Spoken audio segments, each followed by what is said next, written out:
Halo Magermania, apa kabarnya? Masih pusing mikirin deadline? Ingatlah, jika bisa orang lain, kenapa harus saya ya guys ya? Kembali lagi di channel SP3, akan membawakan film-film nostalgia, yang akan menemani waktu istirahat kamu.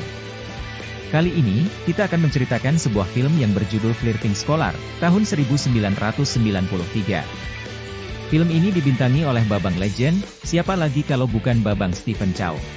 Kalau kamu suka dengan konten alur film seperti ini, boleh bantu subscribe, lonceng dan like-nya, supaya saya makin semangat bikin videonya.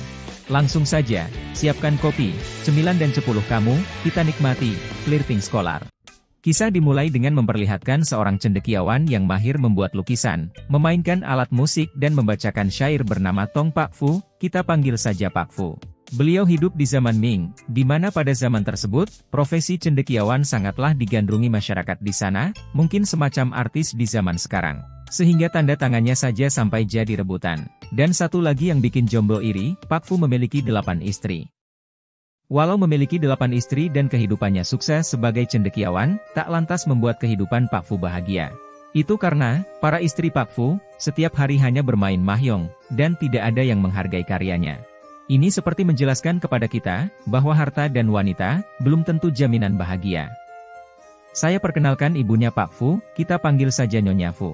Sebagai seorang ibu, Nyonya Fu menyadari, Pak Fu tidak bahagia. Tetapi, ibunya berpesan, daripada mencari kekurangan, lebih baik, bersyukurlah dengan yang kau miliki saat ini. Lalu, saya perkenalkan juga, kawan akrab Tong, yaitu Cak Cisan, kita panggil Cisan. Dia seorang cendekiawan gagal yang kerap main judi, tapi kalah terus.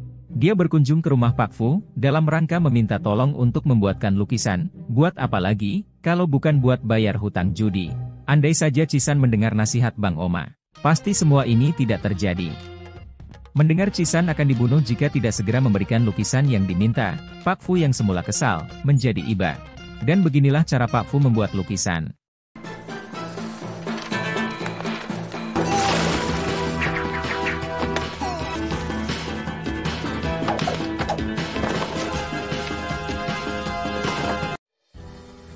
Walau cara membuatnya terlihat aneh, namun hasilnya memang sangat luar biasa.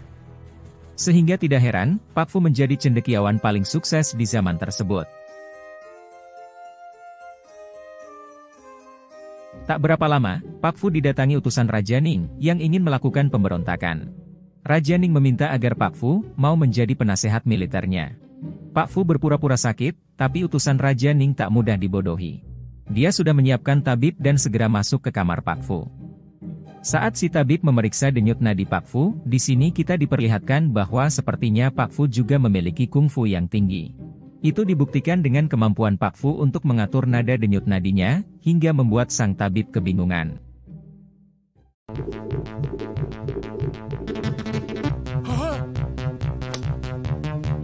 Setelah kepergian utusan raja, Pak Fu dimarahi oleh ibunya, karena menunjukkan kungfu di hadapan orang lain. Jadi memang benar bahwa Pak Fu memiliki kungfu yang tinggi, tapi syaratnya, tidak boleh dipertunjukkan di depan umum. Hal ini karena, keluarga Tong memiliki musuh bebuyutan, dan Pak Fu sebagai keturunan terakhir keluarga Tong, akan terancam nyawanya, jika keberadaannya diketahui. Musuh utama keluarga Tong adalah sarjana jahat. Dialah dahulu yang membunuh ayah Pak Fu, dalam perebutan gelar juara senjata. Sedangkan musuh yang kedua adalah mantan kekasih ayahnya Pak Fu, yang keberadaannya akan kita ketahui nanti. Scene berganti suasana sore hari di sekitar taman, di mana Pak Fu dan teman-temannya sedang bercengkrama.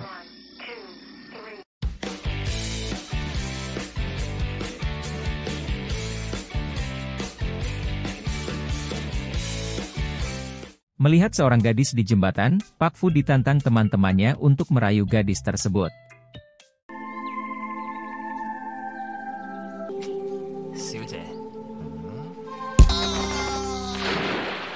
Di tempat lain, rombongan Nyonya Wah sedang melakukan perjalanan menuju tempat sembahyang.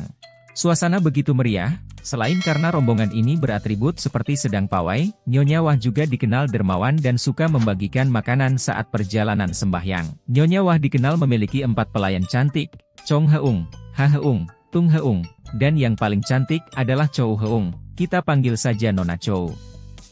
Arak-arakan ini tentu saja turut mengundang penasaran 4 cendekiawan. Penasaran dengan Nona Chou, Pak Fu mengajak para cendekiawan ke kuil dengan menyamar sebagai pengemis. Dan, sudah bisa ditebak, Pak Fu langsung jatuh cinta pada pandangan pertama ke Nona Chou. Untuk bisa mendekati Nona Chou, Pak Fu disarankan untuk bekerja di rumah Nyonya Wah. Ide itu diterima, dan Pak Fu bergegas melamar untuk bekerja di sana. Sukses menyingkirkan saingannya, Pak Fu resmi bekerja di kediaman Nyonya Wah.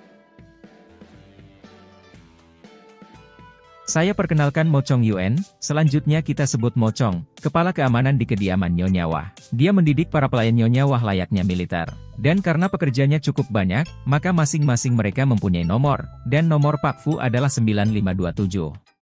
Siang berganti malam. Pak Fu yang sedang mencari kesempatan, tiba-tiba didatangi 4 pendekar sesat. Setelah membuat 4 pendekar sesat tersesat, Pak Fu mendatangi kamar Nona Chou untuk memperingatkannya. Tapi, Nona Chou beranggapan itu hanya akal-akalan Pak Fu saja, dan segera mengusirnya.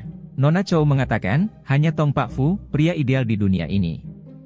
Ya, ternyata Nona Chou adalah penggemar berat puisi Tong Pak Fu. Bahkan saat itu, dia sedang membaca buku syair Tong Pak Fu.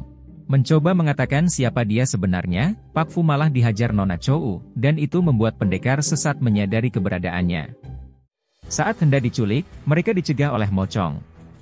Namun sayang, kemampuan bela diri Mo Chong masih kalah dengan pendekar sesat. Tiba-tiba, kita dikejutkan oleh serangan tak terduga dari Nyonya Wah. Ternyata, kungfu Nyonya Wah cukup tinggi, dan dengan mudah menghajar mereka berempat.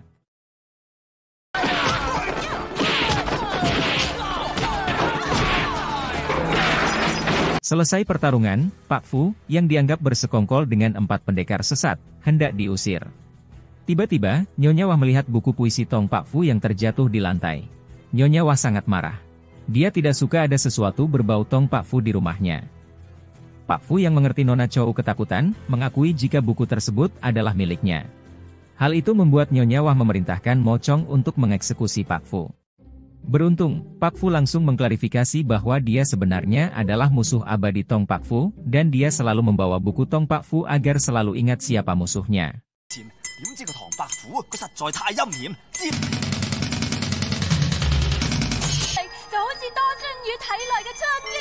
Aneh tapi nyata, Nyonya Wah dan para pelayannya merasa sangat tersentuh dengan cara penjelasan Pak Fu yang tidak biasa. Untuk itu, Nyonya Wah mengampuni Pak Fu, dan atas rekomendasi Nona Chou, Pak Fu dipindahkan untuk bertugas mengajar Tuan Muda, Wah Men dan Wah Mo.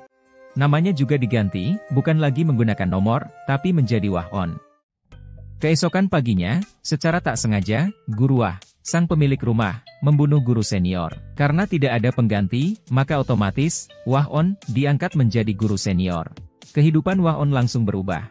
Saat ini dia digandrungi oleh pelayan-pelayan Nyonya Wah.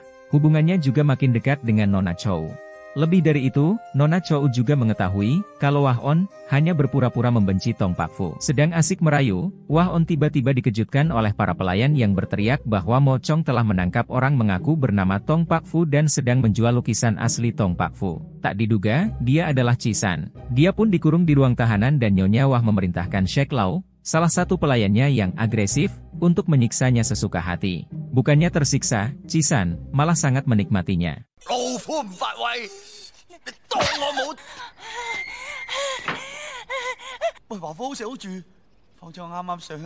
Suatu hari, Raja Ning berkunjung ke kediaman Tuan dan Nyonya Wah. Perlu diketahui, Raja Ning dan Tuan Wah adalah lawan politik. Maksud kedatangannya adalah untuk mencari gara-gara di sana. Awalnya, Raja Ning memberikan lukisan Tong Pak Fu yang sangat bagus. Khawatir ada udang di balik batu, Tuan Wah bermaksud menolaknya. Tapi, hal ini membuat Raja Ning marah. Ya begitulah kalau orang cari gara-gara. Apa aja juga bisa dijadiin perkara. Lanjut. Nyonya Wah mencoba mencairkan suasana dengan melihat lukisan tersebut. Sarjana jahat, yaitu pembunuh ayah Pak Fu ternyata ada di sana dan saat ini beliau adalah kepala pengawal Raja Ning. Selesai memberikan pendapatnya tentang lukisan yang ditunjukkan, kali ini Tuan dan Nyonya Wah kebingungan saat sarjana jahat dan Raja Ning meminta Tuan Wah menunjukkan beberapa lukisan Tong Pak Fu. Nyonya Wah berkata jujur, bahwa mereka tidak memiliki lukisan Tong Pak Fu, tetapi, Tong Pak Fu sedang menginap di kediamannya. Nona Chou pun diminta untuk menghadirkan Tong Pak Fu, alias Cisan. Cisan diminta melukis burung phoenix secara live dan itu membuat dia bingung.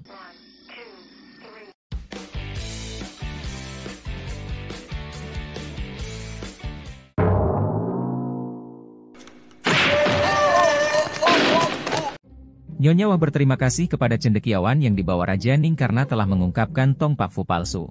Selanjutnya, Nyonya Wah ditantang untuk beradu puisi. Beruntung, Wah On alias Pak Fu datang di waktu yang tepat dan meladeni permainan puisi cendekiawan bawaan Raja Ning. Jelas, cendekiawan bawaan Raja Ning kalah telak dengan permainan puisi Wah On. Masih belum puas, sarjana jahat ingin menunjukkan lukisan Tong Pak Fu kepada Nyonya Wah. Tapi kalau dilihat, ini lebih ke adu mekanik ya.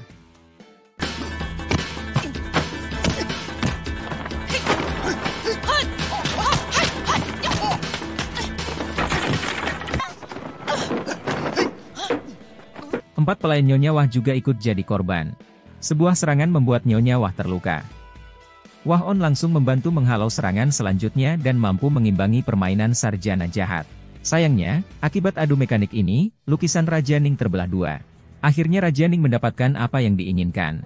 Gara-gara mengetahui situasi ini, Wah On berkilah bahwa lukisan yang sobek tadi adalah lukisan palsu. Sedangkan lukisan yang asli ada di ruang belajar. Wah On Nona Chou bergegas ke ruang belajar. Kita akan melihat Nona Chou yang ngedumel, kalau bahasa saya, karena nggak ngerti lagi harus gimana. Tiba-tiba, satset, ternyata lukisan yang dimaksud sudah selesai dibuat Wah On. Saat ditunjukkan dan diklarifikasi bahwa lukisan itu adalah asli milik Tong Pak Fu, habis sudah akal Raja Ning dan mereka bergegas pergi dari kediaman Nyonya Wah. Di sini, sarjana jahat berjanji akan balas dendam 3 hari lagi. Keesokan harinya, Nyonya Wah mengunjungi Wah On untuk berterima kasih atas bantuannya kemarin dengan memberikannya teh ginseng. Dan di sini, Nyonya Wah mencurigai bahwa Wah On adalah Tong Pak Fu dari kemampuannya kemarin. Dan akhirnya kita mengetahui bahwa musuh keluarga Tong yang kedua, yang saya ceritakan tadi di awal film, adalah Nyonya Wah, yang dulu cintanya ditolak ayahnya Pak Fu. Balik ke cerita, karena diiming-imingi janji akan dinikahi Nona Chou, Wah On pun mengakui dia Tong Pak Fu yang asli. Tiba-tiba, pasukan Nyonya Wah datang dan mengurungnya di ruang tahanan. Nona Chou yang sudah mengetahui sosok asli dari Tong Pak Fu, memohon ampunan agar Tong Pak Fu dibebaskan, dan sebagai gantinya, dia bersedia menerima hukuman. Belum selesai percakapan mereka, tiba-tiba, sarjana jahat datang untuk memenuhi janjinya membalaskan dendam Raja Ning. Adu mekanik babak kedua pun dimulai. Awalnya, Nyonya Wah masih mampu mengimbangi permainan, namun pada akhirnya harus mengakui, skill sarjana jahat memang di atas beliau. Detik-detik Nyonya Wah menyerah, Nona Chou pasang badan menggantikan Nyonya Wah, dan tiba-tiba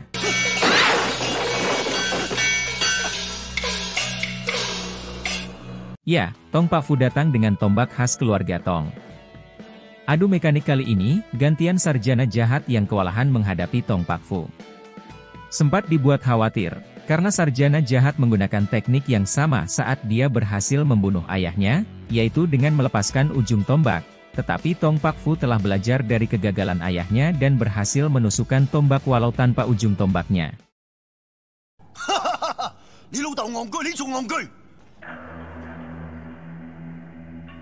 Sarjana jahat pun tewas. Sebagai rasa terima kasih, akhirnya Nyonya Wah merestui pernikahan Nona Chou dan Tong Pak Fu.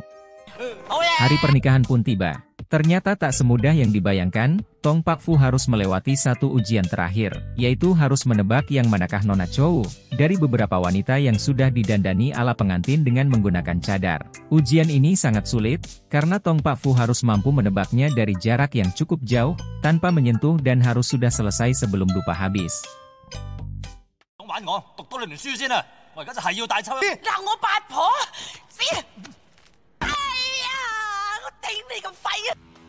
Bukan Tong Pak Fu namanya jika mudah menyerah. Pertama, dia menggunakan jurus alam sakti. Kemudian ditangkal oleh jurus gelombang besar Nyonya Wah.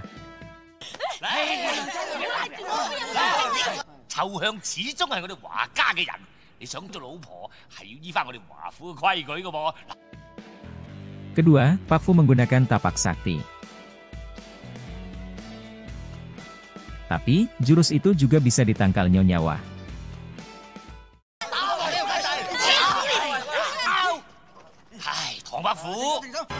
Masih belum menyerah, dia menggunakan jurus pamungkas, angin berputar. Sontak semua mempelai terbang, termasuk Nyonya Wah. Akibatnya, cadar mereka pun terbang. Ternyata, Nyonya Wah sudah mengantisipasi hal ini, dan beberapa dari pengantin itu dipasangi topeng.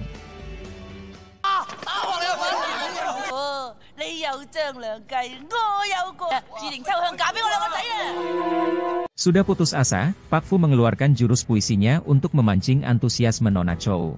Terlihat salah satu pengantin bergerak dan Pak Fu mengira, itulah kode buat dia.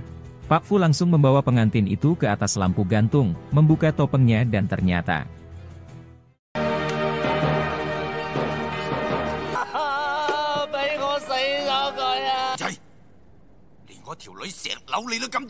Akhirnya, Nona Chou memunculkan dirinya dari samping panggung.